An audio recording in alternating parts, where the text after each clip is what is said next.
Ladies and gentlemen, good evening and welcome back to our channel once again. Assuming elections were held in the Republic of Kenya today, and those elections are free, fair, and credible, do you think William Ruto can win in those elections?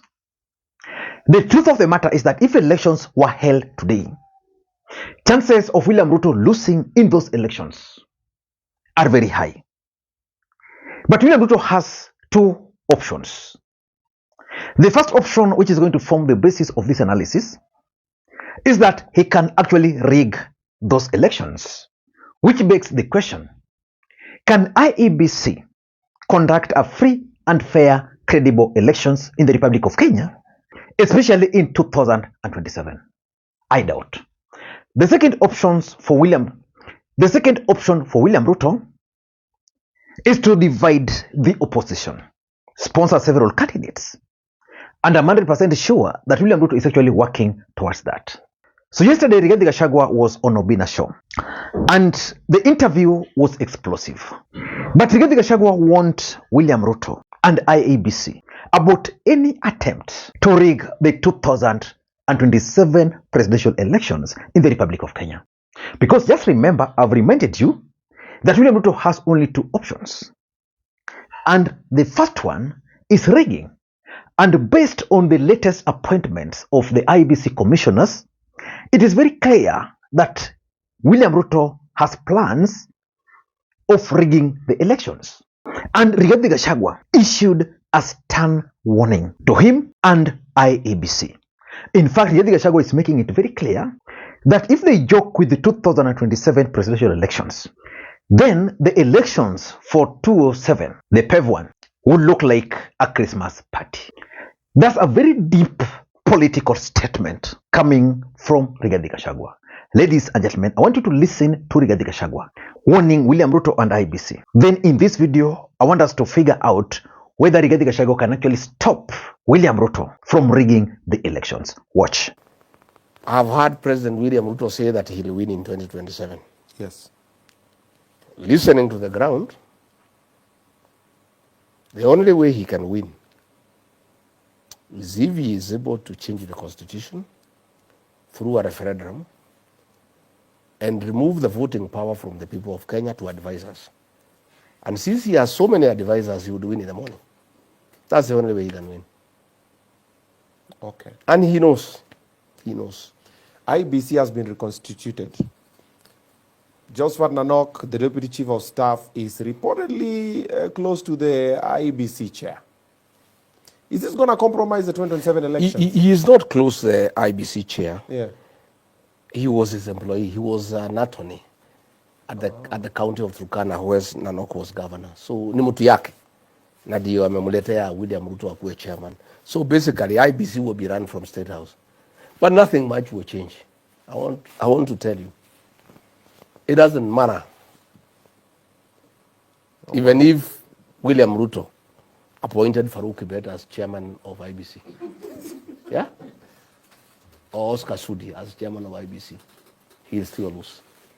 The vote against William Ruto, the margin will be so huge, I can tell you. Nobody can do anything about it. The only folly is if the commissioners refuse to organize an election. They fail to fill the ballot boxes, the ballot papers, and to ensure there is order. But as long as they make sure the polling stations are open on time, there are ballot papers, and the counting is done at the polling station, the rest is a mathematical exercise of adding, tallying. So you believe the IEBC is going to conduct a fair election? I'm not sure what they'll do, but I'm saying the mood in the country. Yeah. If you're gauging, if that IEBC tries to mess with the election, okay, there will be no country here. 2007 will look like a Christmas party. I can tell you.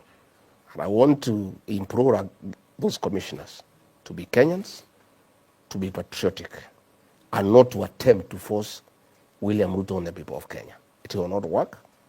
The people of Kenya will not accept it. People want change, and they are ready for change. Indeed, they are impatient. The 2 years is too far away. You know? Okay. Let me tell you. Ladies and gentlemen, I want to ask you, do you think Rigathi Gachagua can actually stop William Ruto from rigging the elections if he wanted to rig those elections? For me, I think Rigathi Gachagua, and I predicted this, is one man who is going to give William Ruto serious political problems. Because I know in the thinking of William Ruto, once he managed to win the support of Raila Odinga, then nobody was actually going to emerge from the opposition. William Ruto's intention of impeaching Rigathi Gachagua was that after some few months, Rigathi Gachagua was going to go into political oblivion. That has not happened.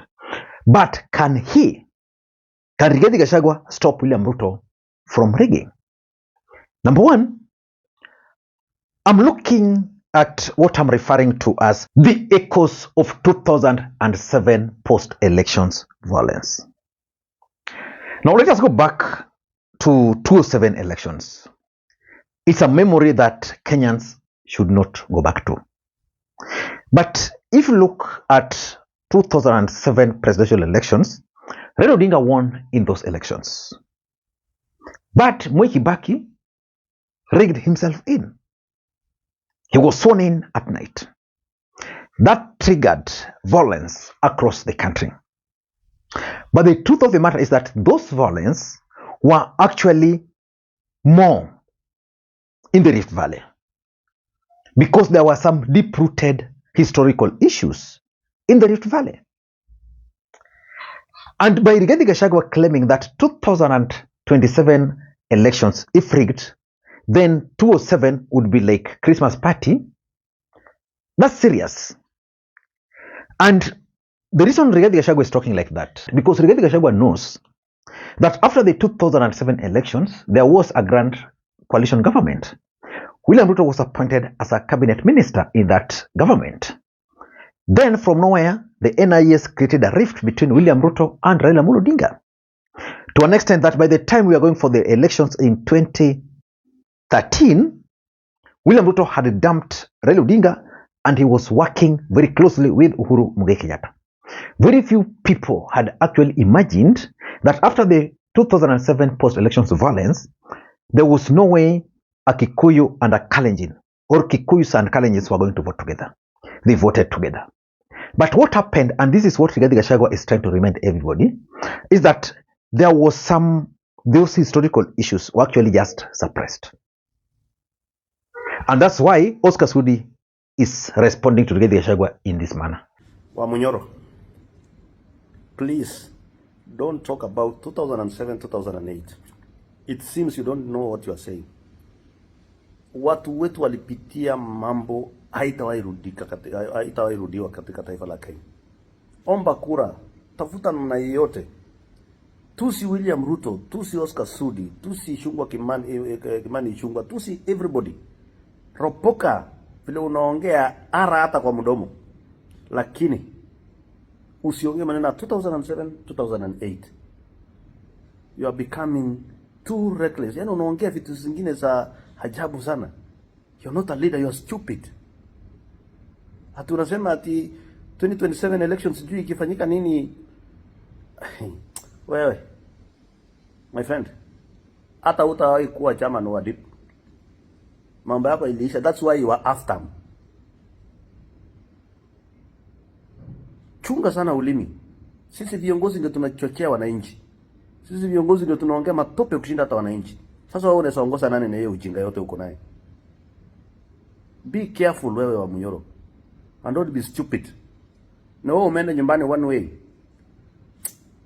Very stupid. The mood in the country. Yeah. If you're gauging If that IEBC tries to mess with the election, okay, there will be no country here. 2007 will look like a Christmas party. I can tell you. And I want to implore those commissioners to be Kenyans, to be patriotic, and not to attempt to force William Ruto on the people of Kenya. It will not work. The people of Kenya will not accept it. People want change, and they are ready for change. Indeed, they are impatient. that 2 years is too far away.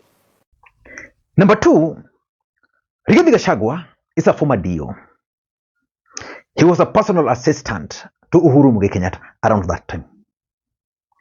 He knows a lot. Rigathi Gachagua understands the game.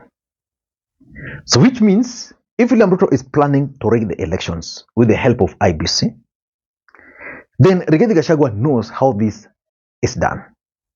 Remember, Rigathi Gachagua was with William Ruto in 2022.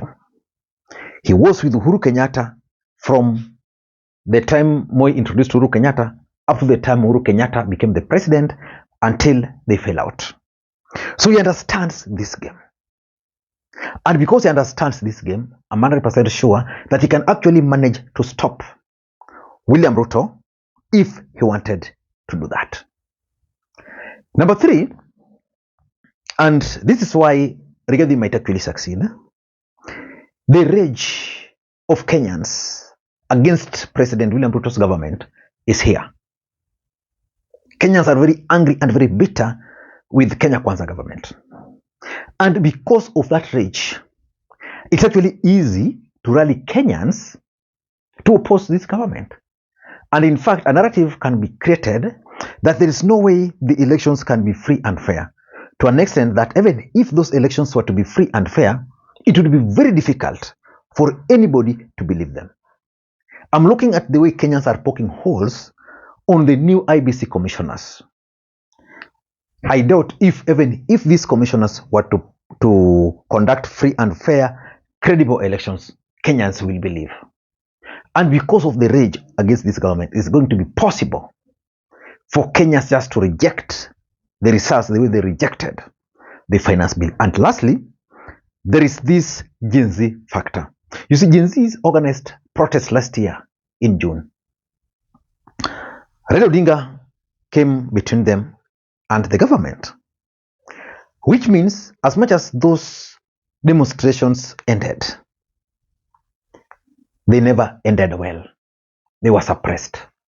I'm 100% sure that the Gen Zs are just outside there waiting to explode. And that's why Rigathi is talking with confidence, because they can be easily triggered. I don't know what you think. That's my take. Until next time, this is Lee Makwiny. Bye-bye.